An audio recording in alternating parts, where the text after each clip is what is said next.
All right, we're back. And I want to start with on our climate news. CEI files formal complaint regarding NASA's claim of 97% climate scientist agreement on global warming. Yay, finally. This is common sense right here. I'm glad this is now happening. The Competitive Enterprise Institute, CEI, petitioned NASA to remove from its website the claim that 97% of climate scientists agreed humans are responsible for global warming. The petition, filed under the Information Quality Act, points out that major flaws in the studies cited by NASA to substantiate its claim.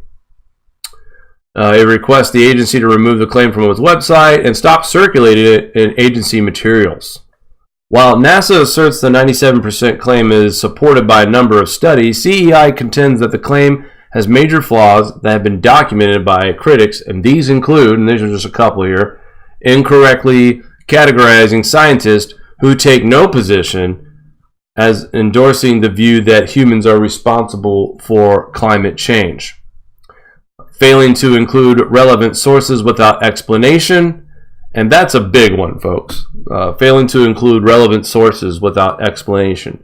So, and this was something else that we spoke with the doctor as well. Some folks just don't want to look into the data. They don't want to do the research. They would rather have someone who is trustworthy or maybe someone who is well known to deliver the information instead of going back and looking it up for themselves. So when you say 97% claim that it's supported and that man causes global warming, for most people in the mainstream, that's enough. Well, if 97% of the scientists say, then what do I got to look at it for? I'm not a scientist. That's my impersonation of the average Joe, I guess. Failing to match the terms used as the bias for study to the claim actually made by NASA. The claim that 97% of the climate scientists believe humans are the primary cause of global warming is simply false, according to Devin Walkins. He's an attorney for the CEI. That figure was created only by ignoring many climate scientists and views including those undecided scientists.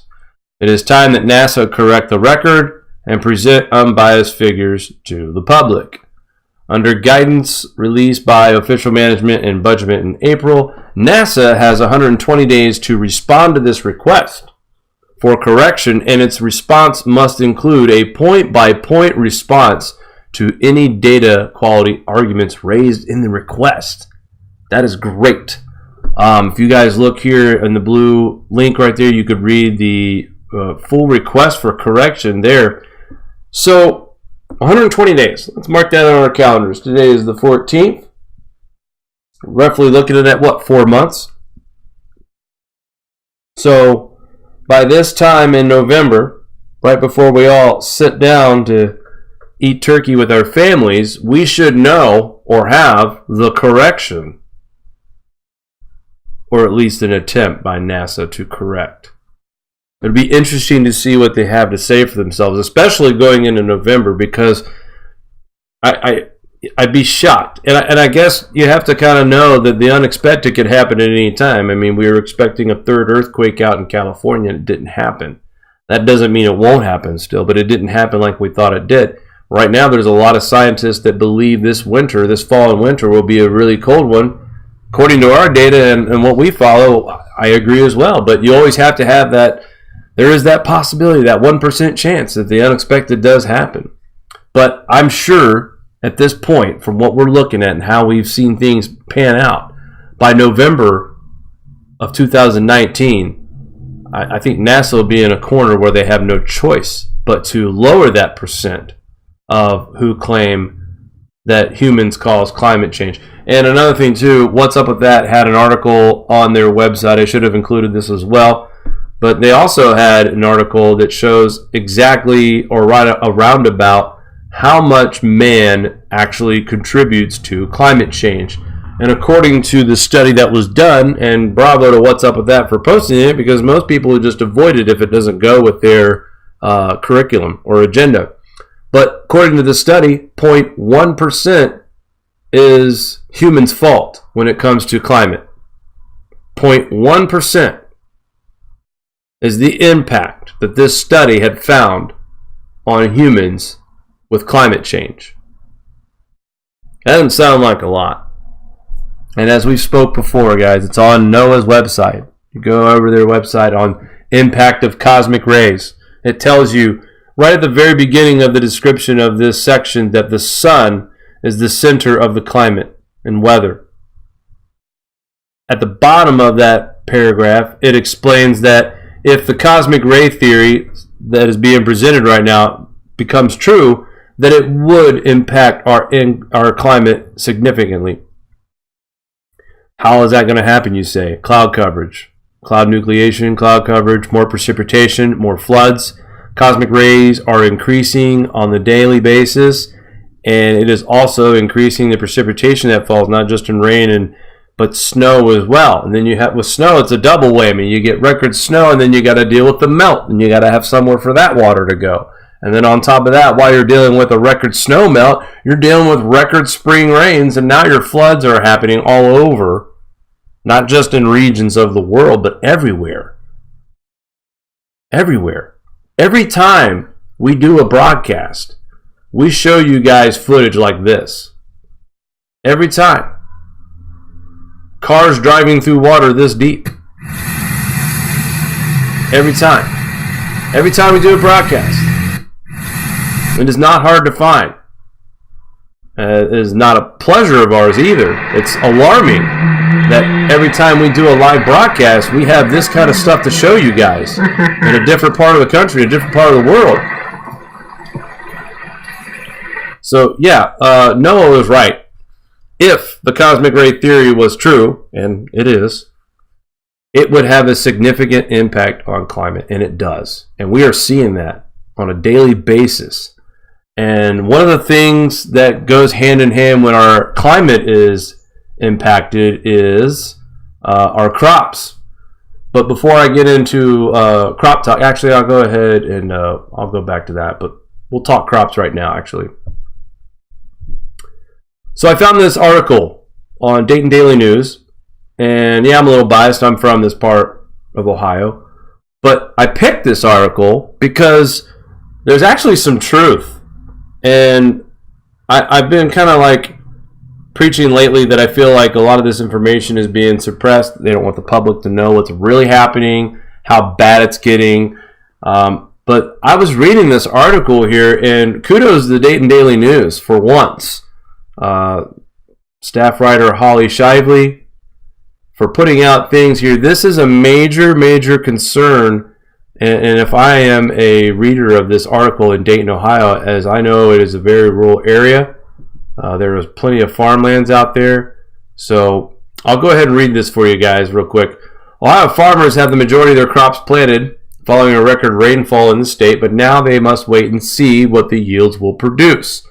Early farmer surveys show that more than half of all corn and soybeans have been planted by Ohio farmers is expected to have some yield losses. Let me repeat that. More than half of the crops that are planted right now are expected to have yield loss after record delays in planting. At the end of June, 72% of soybeans and 69% of corn were planted and were rated very poor or poor to fair conditions.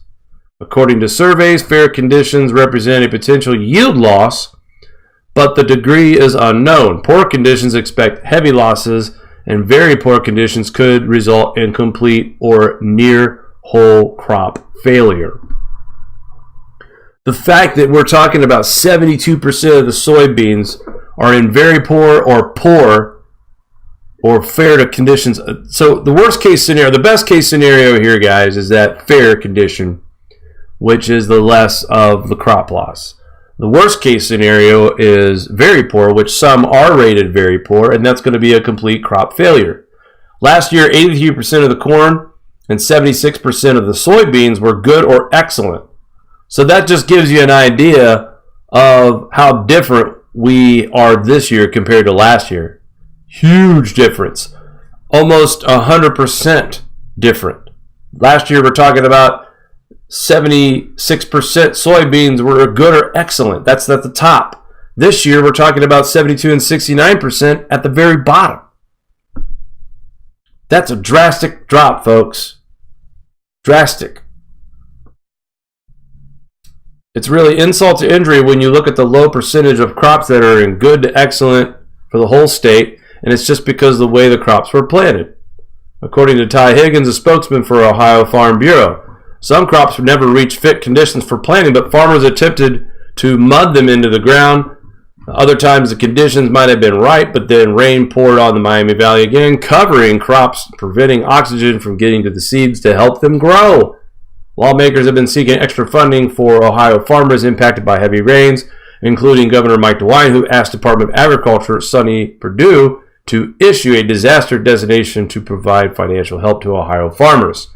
Ohio's U.S. delegations also sent a letter to Perdue asking that Ohio keep in mind when doling out $3 billion of disaster money to increase prevent plant insurance payment rates from 55% to 90%. Past May 15th, corn crops began losing an average bushel of corn per acre each day. Late soybean planting can also reduce yields by a bushel every 3 days. Much of Ohio's corn and soybean crop were planted in June, and some farmers were still working into this month to plant the soybeans. We had beans we wanted to get replanted if we didn't get any more rain, but we got rain Saturday night and we got rain Sunday night, so we're done. We're not going to plant any more beans, said Chad Mason, a farmer in Greene and Clinton counties. Farmers across the Miami Valleys are seeing the same issues, where corn usually grows mostly in uniform. This year's crop can range from non-existent to good, all in the same field, depending on where water had pooled, drowning out the crops. In Clark County, every field has something that isn't adequate as well. I don't know that there's ever a perfect year, but it's definitely a lot worse than others, he says. Corn prices have boosted a bit in the Miami Valley as the market expects a shortage. That's very important, by the way. Corn prices have boosted a bit in the Miami Valley as the market expects a shortage. But advertised prices generally are for high-quality corn, and percentage comes off of the quality crop. Let me tell you something. This is what's being peddled in certain grocery stores. I mean, you can see the little logo there. Fresh guarantee, by the way, guys. 100% money back. 4 for $1. Does that look fresh to you guys? These, they're not even green. Usually when you shuck corn, the outer leaves are green. This looks like dried up corn. You look at the quality of this corn, which we have. Very anemic. It doesn't look like it's fully matured. It doesn't look properly grown. It is very light in color, a white sort of corn. We don't see yellow corn around here anymore, which, you know, the white corn tastes good too. But to me, that's an indication that this corn didn't get a chance to properly ripen.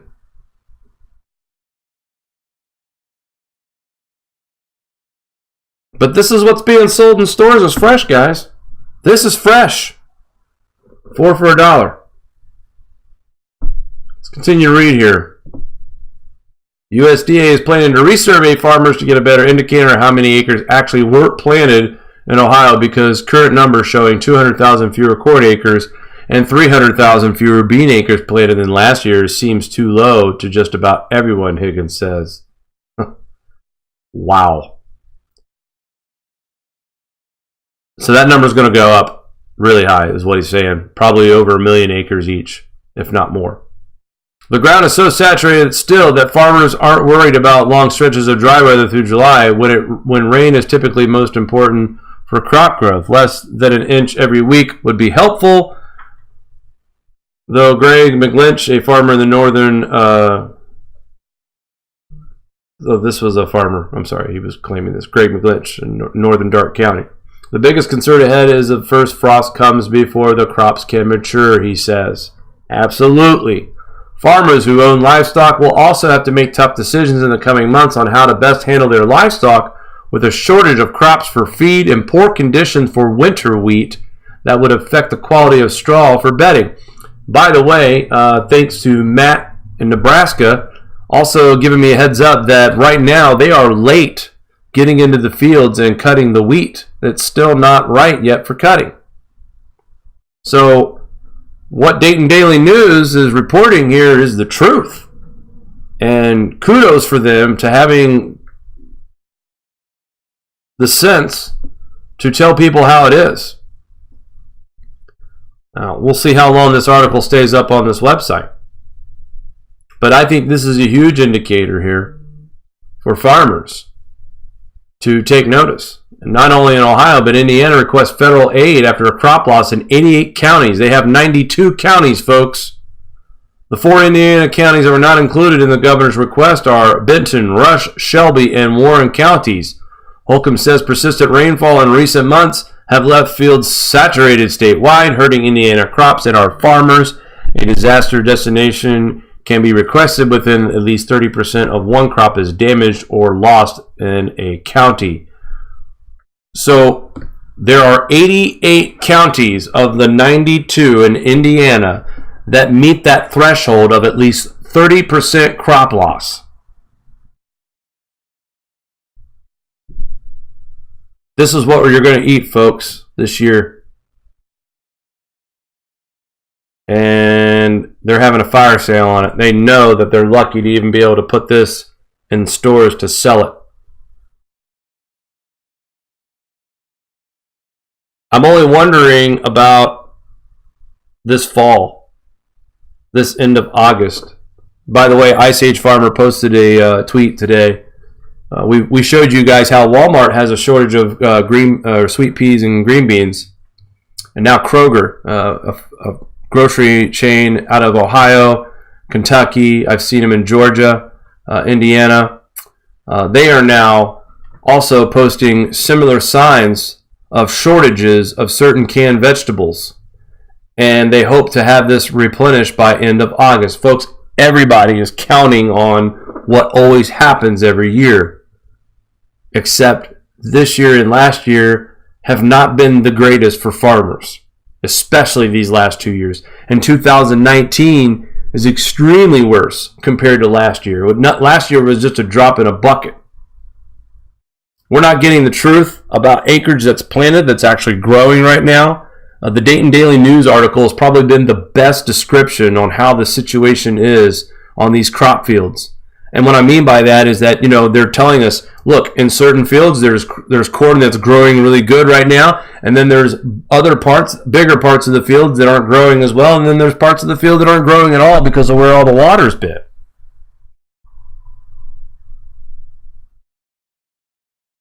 Our food security, I've been in these Walmart markets, and you look at the shelves that are empty, and it's not that much because you look around yourself and you see all this other stuff that's just fully stocked, a bunch of processed foods. But how much more time do we have before we start seeing this crop loss affecting other food products that depend on soybeans, corn, wheat, any type of grain? If these supply continue to dwindle, we haven't seen anything yet, guys. Sit tight, don't go anywhere. We'll be right back with the weather part. Oh, wait, one more thing actually before we go into weather. Part of the climate. We're talking about, I just wanted to bring this up real quick. So in New York, they're passing a policy to ban coal and natural gas and depend on solar, wind, and hydro and nuclear. Now, we all know natural gas is probably the cleanest and cheapest form of energy. And I know a lot of us here in New York depend on natural gas to keep us warm in the winter, especially how cold it got last winter and how cold it's going to get this winter as well. That's all indications are pointing. But I found this story here where farmers in I think over a dozen villages in India, now on top of these folks dealing with extreme heat and drought issues and crop loss, and their infrastructure is so old that now they're they're experiencing regular power outages that last for up to a day. So we haven't even begun to talk about how it's going to be in the future to be a farmer unless they in a state that adopts the policies of the Green New Deal. You think the crops are delayed now? Wait until you have to have rolling blackouts because the source of power you have is not reliable. Especially here in New York. If they actually get this to, if they have their way and this actually happens here in New York, which I really don't believe it will. I think it's going to be too much of a job killer. I think this bill will be extinguished soon. Someone will come in with some common sense and stop it. But if they really pulled out of coal and natural gas, think of how hard it's going to be for us to keep our homes warm if we're constantly having blackouts because the solar and wind and the hydroelectric power plants aren't enough to keep people warm. And if we don't have gas anymore, are we going to spend money to subsidies for people who have to convert their hot water tanks to electric or go to baseboard heating? There is electric heating that is on a pump that you could have in central air. It's electric. You could do that as well. But I'm just curious, who's paying for all those conversions? Who's paying for that? I don't know about you guys. I don't know how much it's going to cost to convert a gas water heater into electric. I imagine it's not going to be cheap. Is a power company or New York going to pay for that? I doubt it. So let's hope someone has some common sense so we don't end up like areas like this.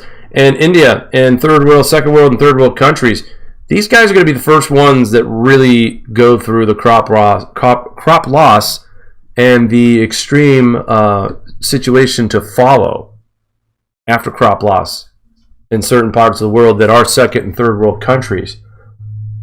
So does the United States have a little time? Maybe, I guess.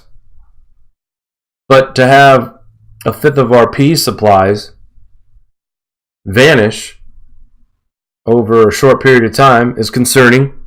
Mari also informed me that we got a comment from one of our subscribers telling us earlier this year that there was a Walmart employee that was taking seeds off of the shelves, wrapping them up and taking them off the shelves to seed, and asked what is going on. Why are you taking seeds and other growing materials off of your shelves?